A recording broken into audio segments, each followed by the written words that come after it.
yo creo que para empezar un poco este tema, diríamos que, o sea, creo que habría que preguntarse un poco, ¿cómo veías tú antes este movimiento en el año pasado? Porque acuerdas, bueno, nosotros es verdad que empezamos como en el 22 a defender esto, pero claro, empezamos muy mal, o sea, empezamos con lo poco que sabíamos, lo poco que teníamos en mente, ¿no? Y ahora ya creo que nos hemos ampliado mucho. En todo ese sentido, ajá, Bueno, ¿tú qué consideras que hoy en día es la hispanofilia? para mí actualmente, por ejemplo, a raíz de la charla con Capitán España, que por respeto hacia él cuando estaba presente le decía Capitán Perú para evitar problemas, creo que definitivamente tiene sus matices y no es tan monolítica como llegué a creer que era, la verdad. Creo que existe un discurso hegemónico dentro de ellos, que es que la independencia fue hecha por ingleses, que prácticamente los criollos americanos, mejor dicho, americanos en general, no tenían la capacidad mental de pensar por sí solos y decir, mira, nos queremos independizar políticamente de España, ¿no? Ellos asumen que ese pensamiento político es producto de la literatura inglesa, por ejemplo, es producto de los franceses, es producto de que, no sé, fueron ellos los que le metieron esa idea en la cabeza, ¿no?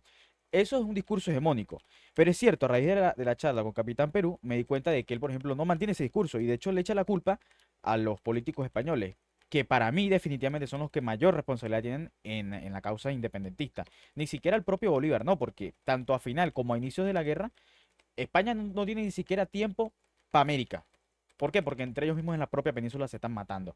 Entonces, querer omitir esa desgracia política que le pasó a España, yo no sé si por conveniencia o por demostrar que España es un país europeo perfecto, no sé, la verdad desconozco. Pero ahí Capitán Perú me puso una situación bastante difícil, lo tengo que admitir. Porque, como te digo, yo no lo conocía a él, no había visto ninguno de sus videos y no conocía su pensamiento acerca, por ejemplo, del tema independentista sudamericano. Entonces con él me di cuenta de que dentro de la hispanofilia, dentro del montón de locos que hay, creo que él dentro de lo que cabe es un poco rescatable definitivamente. Y con esto concluyo la verdad.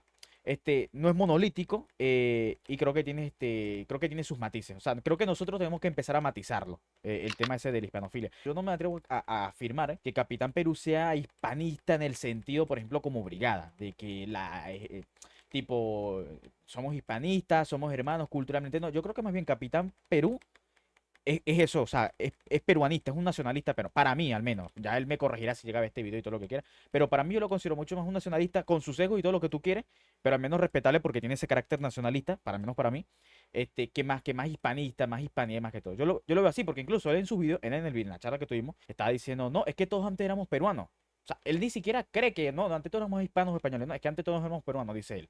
Entonces, al menos para mí, Capitán Perú, más que hispanista, para mí es un peruano, peruanista, y con todo respeto a los peruanos que van a ver este video, así con los errores y cosas que tiene Capitán Perú, pues yo creo que es un nacionalista peruano más que hispanista, la verdad. O más que querer hacer súbdito a los peruanos de España, los quiere hacer súbdito de una propia monarquía peruana. Pero bueno, eso es otro tema. Y en fin, termino concluyendo con eso, de que no hay que categorizar a todos los hispanistas dentro de ese bollo de locos, conspiranoicos y todo este tipo de cosas. Yo creo que o sea, es verdad que comparado antes, por ejemplo, es cierto, o sea, el movimiento de la hispanofila es mucho más matizable y sobre todo porque hay una cosa que yo me di cuenta que surge mucho y es que más bien pasa que entre ellos como que se apoyan, pero evidentemente porque comparten como la misma causa. O al menos parece ser así, pero luego parece ser, como tú dices, que rascas un poco dentro de cada uno y cada uno tiene una idea muy diferente. Y por ejemplo, tú me lo habías enseñado con el live de Roberto Vaquero con Pax Hispánica, o sea, como Roberto Vaquero le dice, o sea, para mí la hispanidad es algo español, prácticamente. Y Pax Hispánica se queda un poco como que no sabe qué decir, ¿no? Y dentro de todo eso es curioso porque surgen muchas corrientes, que al rato hablaremos de lo que yo considero que es el neohispanismo, ¿no? Justamente. Y, por ejemplo, Capitán Perú, lo que tú dices, ahora que lo dices, yo creo que incluso tiene sentido porque él ha apoyado a los Austrias mucho, porque los Austrias mantenían esa especie de monarquía, pero no con esos conceptos de unionismo, no de centralismo, quizás. O sea, me puede que me equivoque, ¿no? Pero tiene sentido, porque por ejemplo él considera que es que todos éramos peruanos, ¿no? Evidentemente él sabe que un peninsular no va a ser peruano. Y por otra parte, por ejemplo, Alberto tiene una visión, bueno, es que Alberto tiene la visión de la vieja escuela, ¿no? De lo que era el hispanismo y la hispanidad en ese sentido.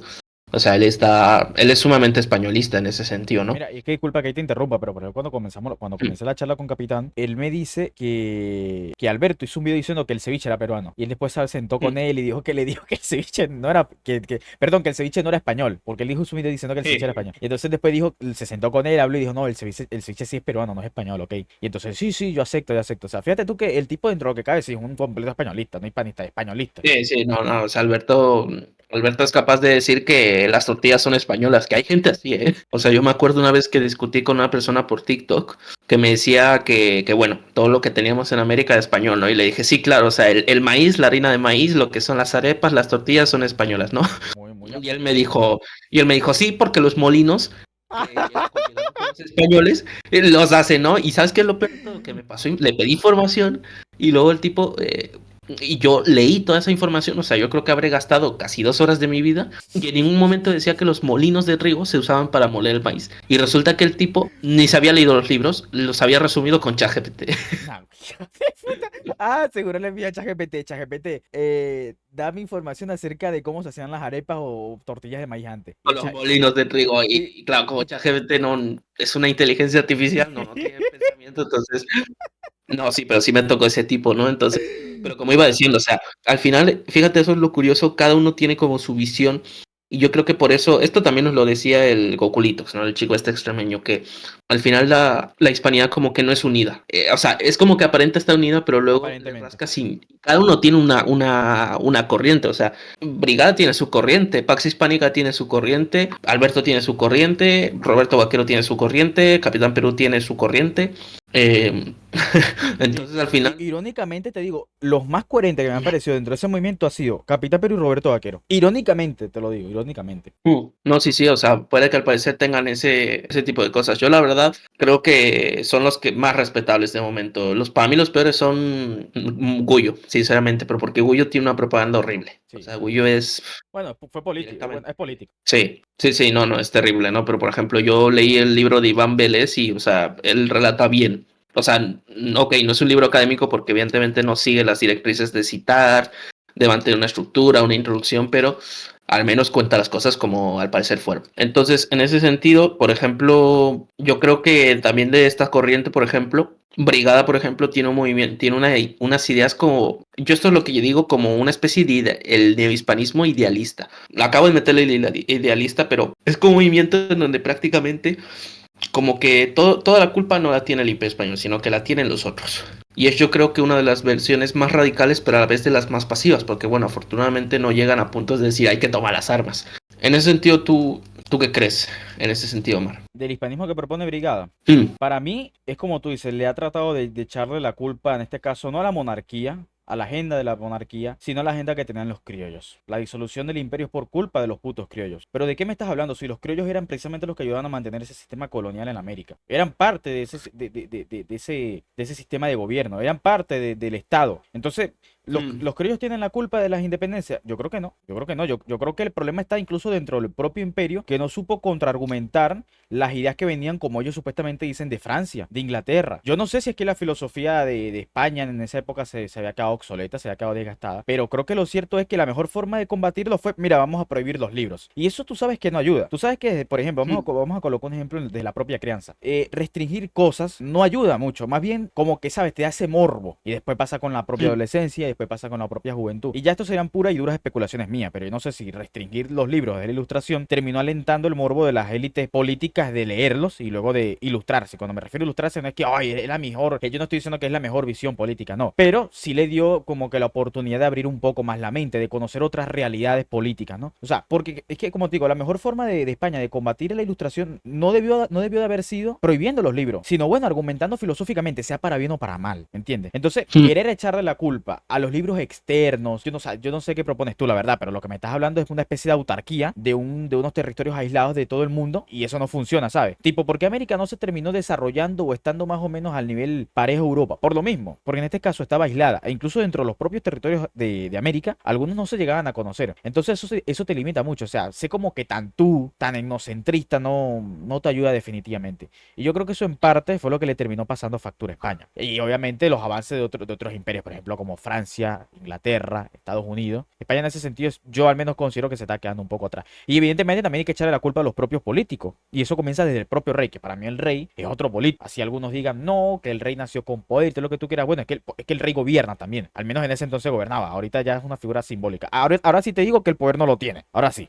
Pero hace 200 años, no sé, para mí el rey pertenece al tablero de la política, ¿no? Entonces, el problema empieza para mí al menos desde la propia figura del rey hasta el curaca, hasta el cacique. Entonces, yo al menos creo que el sistema en ese sentido no se terminó reformando. Y cuando los Borbones lo intentan hacer, el propio sistema reacciona y no se deja arreglar. Eso lo describe Quirós, por ejemplo. Ulloa cuando lo designan gobernador de Huancavelica, una cosa así. El tipo intentó hacer reformas y tal, quitarle privilegios a la gente. ¿Y qué fue lo que hicieron las élites? Manda a Ulloa a España de regreso. Lo mandaron de regreso. O sea, esa es la solución dentro del imperio endogámico. Y eso en parte lo entiendo. ¿Por qué? Porque es que independientemente de si es un sistema bueno o corrupto en este caso, que es decir, que para mí al menos es malo, si tú eres un corrupto, hermano, a ti lo menos que te va a gustar es que te quiten tus privilegios. Por más que tú digas, no, es que esto se está haciendo mal. Me sabe a culo, yo estoy ganando dinero, por ejemplo. Yo estoy viviendo bien aquí. A mí no me interesa si el puto indio se va a morir el día de mañana porque, qué sé yo, saco de otro pueblito de por ahí. Ojo, yo lo estoy viendo desde mi punto de vista. Cualquiera después me podrá corregir en la caja de comentarios. Pero ese es al menos mi punto de vista. O sea, en un sistema corrupto, y no quiero colocar ejemplos del presente, pero en un sistema corrupto, yo te aseguro que al corrupto lo menos que le importa es si el otro vive bien. No. Yo voy a seguir con mi chamba. Y si mi chamba sigue siendo corrupta, pues bueno, seguiremos siendo corruptos. Y ojo, no quiero sonar tan radical, pero creo que una de las formas de acabar con ese sistema corrupto es precisamente con un poco de mano dura. Y con mano dura me refiero a por las armas. Si no te quieres someter, está bien. Que tenemos unos tranquilos. No te vas a tranquilizar un poco. O sea, para mí el problema del propio Imperio Español está desde el propio rey, desde ahí. Y eso lo describe también Quirós. O sea, la corrupción empieza desde el propio virrey. Y si el virrey es corrupto, ¿qué queda para sus subalternos? Sus subalternos también van a ser corruptos por lógica. Es normal. Y un sistema corrupto no dura mucho. Y ojo, ya después vendrá uno y me dirá, no, es que como el imperio duró 300 años, bueno, eso habría que matizarlo, ¿no? Porque como yo le mencioné a Capitán Perú, en el caso de Venezuela no podemos hablar de que Venezuela existe hace 300 años ni siquiera como Estado. Porque los que terminan invadiendo como tal, más o menos el territorio, lo que conocemos Venezuela, son los Borbones, que eran los Austrias, son los propios Borbones. Que sí, que estaba Maracaibo, que estaba Caracas, sí, es correcto. Pero había zonas que eran prácticamente, que yo no sé si conocían, pero es que directamente no había nada ahí. Y los que terminan de hacer eso, construir instituciones propias aquí, son los propios Borbones, ni siquiera son los Austrias. Entonces eso hay que matizarlo. También hay que matizar de que el imperio haya durado mucho no es sinónimo de éxito tampoco, ¿me entiendes? Porque hay gobiernos, regímenes que son ineficientes, pero duran mucho tiempo. Hay empresas también que duran mucho tiempo, pero eso no quiere decir que sean empresas eficientes. Pueden ser empresas zombie, es decir, que el Estado las mantiene prácticamente. O sea, eso hay que matizarlo. Que haya durado el imperio supuestamente 300 años, no quiere decir, vuelvo y repito, que haya sido sinónimo de una empresa exitosa, ¿ok? Ya con eso termino.